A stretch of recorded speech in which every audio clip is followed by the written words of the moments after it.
Yeah.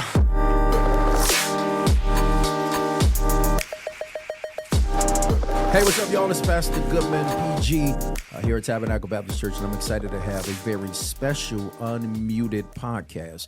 Many of you know who follow our ministry know that Unmuted is an opportunity for us to kind of get some information out there, kind of do some innovative things, have some very interesting conversations. And so I'm excited today because not only is this month Heritage and Love Month, and we are celebrating our history. That's right. We are Black and we are proud.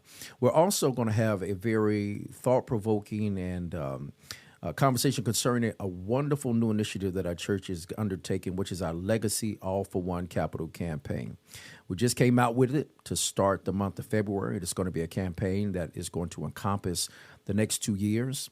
And it's an opportunity for us to really invest in our legacy, a legacy which is built upon people and also built upon our ability to serve and to transform our communities. And so a lot of that happens through our facilities. Most people don't think about your facilities in that way, but your facilities are a major part of your ministry. It's not only where people gather for worship, but they also become the arm for discipleship. They become the arm for administration.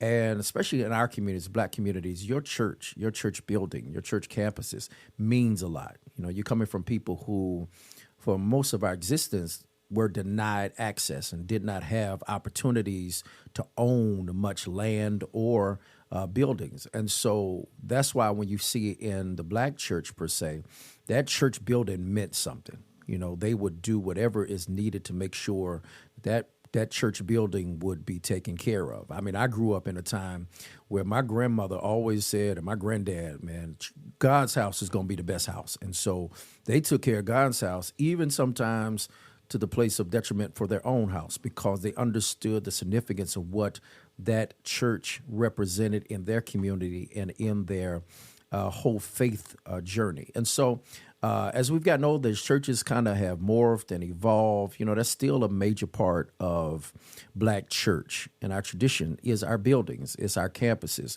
because these are the place where people go, where we have an encounter with God, something special. Yes, you can meet God anywhere, and we absolutely acknowledge that. But it's something about that church home, something about where you gather and worship.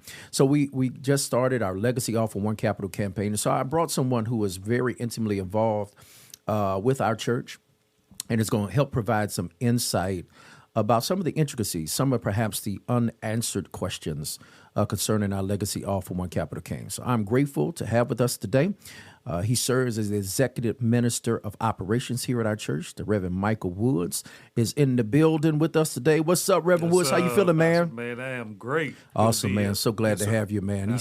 He's buttoned down today, y'all. This is not typical of Reverend Woods. Typically, he's buttoned up with his tie and his suit on. Yeah, he's the corporate arm of the church. I'm the more laid back one. But today he said, "Man, Pastor, I'm gonna try to rock with you." And so now he still got a suit on. Don't get it twisted. He just unbuttoned the top button and took the tie off and got the jacket off. He's still buttoned up, but he said, "You know what? I'm gonna be free."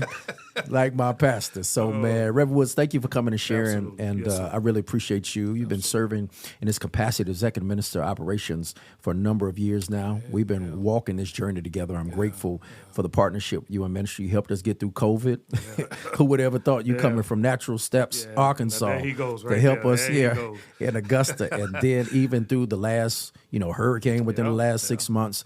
But we come to talk about this Legacy All for One capital campaign. And I'm excited. I'm grateful for this opportunity that we have to be able to leave a legacy. But I brought you on today because I also want to kind of answer some of the questions, because it's not just that we're raising money, because I think that could be, a misnomer for many people, especially in the economic times that we live in. And we try to be as sensitive as possible. But we also understand this weird tension of it takes money to do ministry, right? It takes money to handle things that are very important and significant, right? So you have to kind of carry that balance of making sure that we're stewarding stuff well and stewarding the resources that God gave us, but also trying to make sure that we're being as open and transparent with our congregation and our community about what we're seeing that money for. So, Absolutely. Reverend Woods is with us today because this has really been one of the masterminds about what has kind of brought us to this legacy all for one capital came. So, Reverend Woods, first of all, let's go back. Let's talk about this 10-year plan that we released on last year, that we really looked at from the nuts and bolts perspective concerning all of our facilities. Most people don't know, but we have 2.5 campuses, right? that half of North is going to be up this year, and I want that on record from Reverend Woods saying it. But I tab Main, I tab West, and then eventually I tab North, and so there's a lot of little things. But we came up with about a 10-year plan on last year. Can you just give us a brief synopsis of what that is, and then we'll kind of flow into what brought us to where we are and some of the wonderful opportunities God has graced us with to kind of maintain our legacy. Yeah, absolutely, Pastor. And again, thank you for allowing me to be here. You know, this 10-year plan that we came up with came really off the cuff of looking at grants, right? Looking at capital grants, what we would call. Capital grants, really taking kind of a real assessment, kind of like you just said, like all of the buildings and campuses that we have, right? The 10-year project was really focused on our main campus building, which is, you know, it's almost 119 years old, right? It's just an old building. Yeah. And we've done our best, and I think TAB has done its very best and has done well to maintain the aging of the building, right? Buildings deteriorate, right, over time. And so that 10-year plan really came off the cuff of establishing a financial process where we could maintain that building. But I think what came out of that was the need to take an assessment of all of our buildings, right? So we're talking about, as you said, 2.5 campuses. But on our main campus, what people may not know is that we have actually 3 buildings, right? Not just our main campus building, but our Family Life Center, and then our Strother's House. And then we've yet to construct, of course, you know, our Child Development Center. And then, of course, our West Campus that we're developing out. And then, as you said, bringing online our North Campus. So all of that means that if we're going to do impact ministry for a long time, thus the word legacy, then you're talking about how do you house ministry, right? What does that look like as senior pastors build out vision? What is the place, the physical place, right, that's going to house that ministry to have a long-lasting impact on the communities that they serve? So I know we're in a global space, right, but we're also in a localized space. And there's those localized spaces that's going to make a bigger impact on the people who are in the immediate communities. And buildings and edifices and capital projects and capital assets play a vital role in the support of that. So the 10-year plan is really to address all of those issues holistically, right, so that TAB can have this rich, beautiful history, you know, and this legacy for down the road for many generations to come. Yeah. I think that's also significant because it really helps us to maintain it for generations, to make sure that we are doing it, because your facilities are important. They're a major investment for your church and your community, right? And it's always been our goal here at Tabernacle that we just don't have buildings and facilities so that we can worship. You know, a lot of it is through the work, the service arms of our church. And as you stated, it's not just church buildings, but we have our Family Life Center. We have our soon-to-be Louise B. Scott Preparatory Academy place. We got Strother House and other things that we have. And we also have to be honest about historically within the Black community, we oftentimes have got to kind of make things work with a limited budget, limited resources. Absolutely. You know? A lot of that is systemic stuff that has happened throughout the years. We don't always have the greatest kind of bucket to pull from all the time. So it is a living miracle that God has graced our church to have as much as we've had, but with that comes stewardship responsibility. Before we move to the next one, that's why I think it's important when you say the 10-year plan. It also teaches us that it's a process. Yes. Building of our age and the multiple campuses that we have, these things that we're trying to accomplish cannot happen overnight. Right? Like that's absolutely. It's going to take some time. And so I'm grateful for the team and your work and your staff that's under you through operations. That's facilities. That's a whole lot of stuff that understands that maintenance and restoration is a process. It's a process. Y'all have taught that for me too, because there are things that I see like, man, why can't we get this changed, right? Because I see it and be like, well, Pastor, we got to do this, we got to do that, we got to do that. So it has really taught us this whole idea of being patient in the process to kind of get that done. But speaking about that, and as we kind of develop this 10-year plan, and my whole thing is I tell people, as much as I'm so grateful for 140, man, 150 going to be off the chain when a lot of the things that we have put out is going to be finalized. Can you tell us, because part of the thing you said was this whole idea of grants.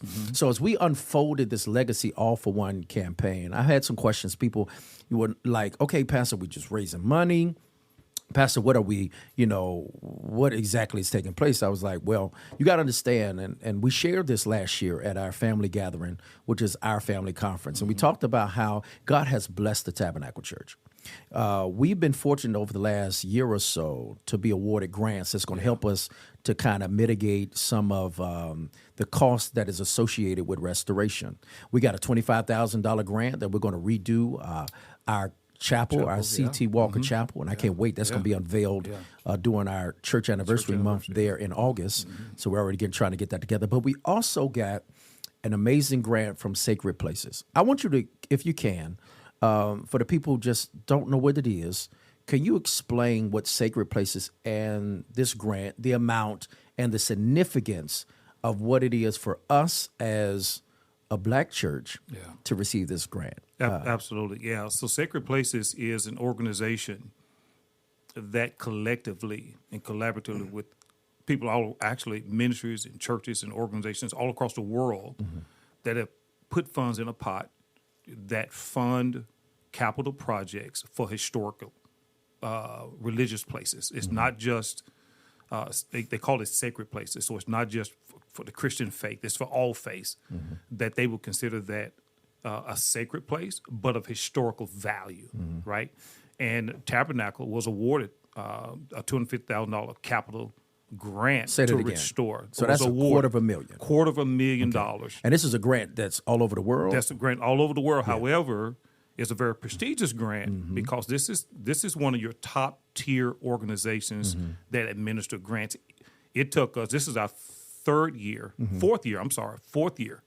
trying to get this grant, and we just got it. Yeah, it was a process, right? It's a process, and we're only one of 3 Black churches across the nation, the world, let me rephrase that, the world that received this grant. Say it again. So out of everybody, there's only 3 that are demographically like us. Yes, 3. When we went to our training in Philadelphia back in November, there were only 3 African-American places of worship there to receive this year, and this what they call this year's cohort of 2024-25. Wow. We're the only ones. So you went to Philly. So that was another thing. So it was a grant that also we had to go to the conference to learn more about it. Can you give just a brief thing about what the experience was like? Absolutely. And then we'll keep pressing forward. Absolutely. Required.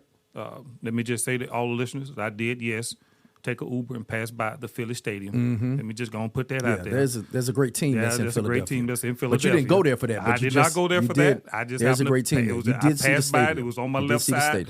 And I took a picture of it because I already knew. You already knew. I already knew. And you sent me that picture. I appreciate that. I already knew. Yes. So it was required that a team from our church to go to participate in this 3-day workshop.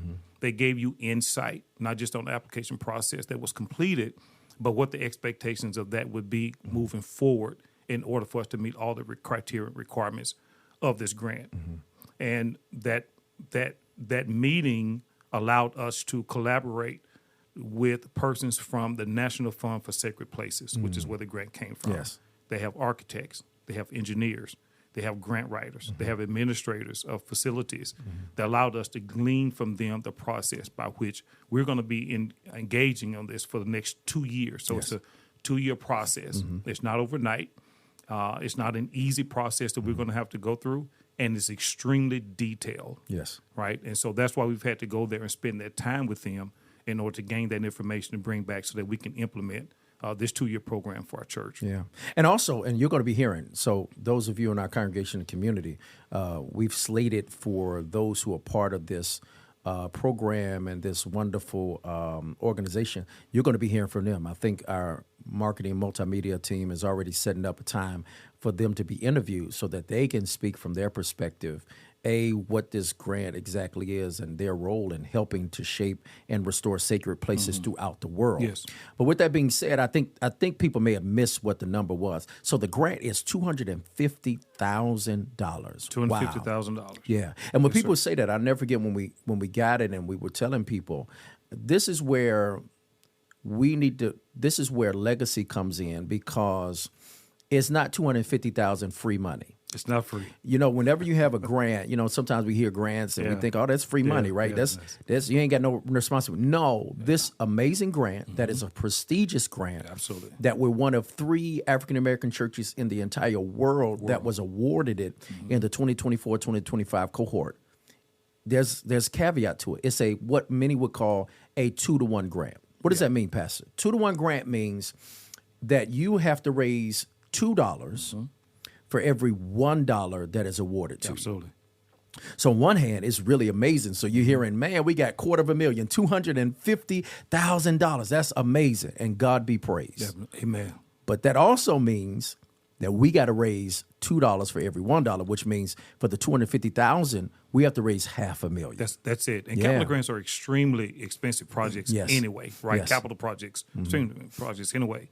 So this 2-to-1, it's called a 2-to-1 matching grant. You're absolutely correct, right? In most capital grants, everything over $175,000 is a 2-to-1 match. Everything under is a 1-to-1 match. So had we gotten $175,000 and below, we've just simply had to raise whatever the $1 to $1. Gotcha. Right? But this is 2-to-1 capital grant. So the total amount collectively together would be $750,000, right? So that'd be $250,000 from National Fund for Sacred Places, and then $500,000, as you say, 2-to-1 match from Tabernacle Church, and our supporting community. But that means that we can move forward then on our projects. Now we're going to be talking about that in just a second. But that's what that means, right? Yeah. A lot of grants that you might write or try to attain for your organization may not be a capital grant, which is why that misnomer for the matching funds may come in, right? For programming and ministries, very seldom will you come across a grant that's a matching grant. Got you. But capital projects cost so much money, right? It's a lot. It's a lot. And so then they want to be sure that every church organization that receives this grant money is prepared on the back end, right, to receive this money to support the project. Here's what they don't want. Okay, and I know you have this same philosophy for our ministry here, working off 100%, of excellence, and that is this: they don't want a project to start and then fail. I got you. Because their name is on it. The name is on it, right? Absolutely. And so that's why it's this. They have this strict criteria. Yeah. Watch, we made it right after 3 tries, but we met the criteria, and I think that goes a lot to the just kind of where we've been over the last tenure with your leadership here, and all of the galvanizing of information and collecting of information, and the intent to restore this church and this building. And I think is the main reason for why we got that right. Just being consistent with that, and just kind of seeing that all the way, that process all the way through. I think they were very, very convinced. And I will say this too: the team made a very positive and impactful statement when we did arrive in Philly as being one of the few churches to do that, and we stuck out really as a spirit of excellence from our journey there. Yeah, so that's very good. impactful. Yeah. Yes, sir. And so also, while we're also having this conversation, I know our team is going to put on a screen for people to connect and to also to help support, because not just for our congregation, but it also Sacred Places encourages community support. Community important. And we have amazing community partners that just want to sow and want to invest, because they recognize that a strong tabernacle, just as with other churches, strong churches, strong communities, strong cities, right? And so that's important as well.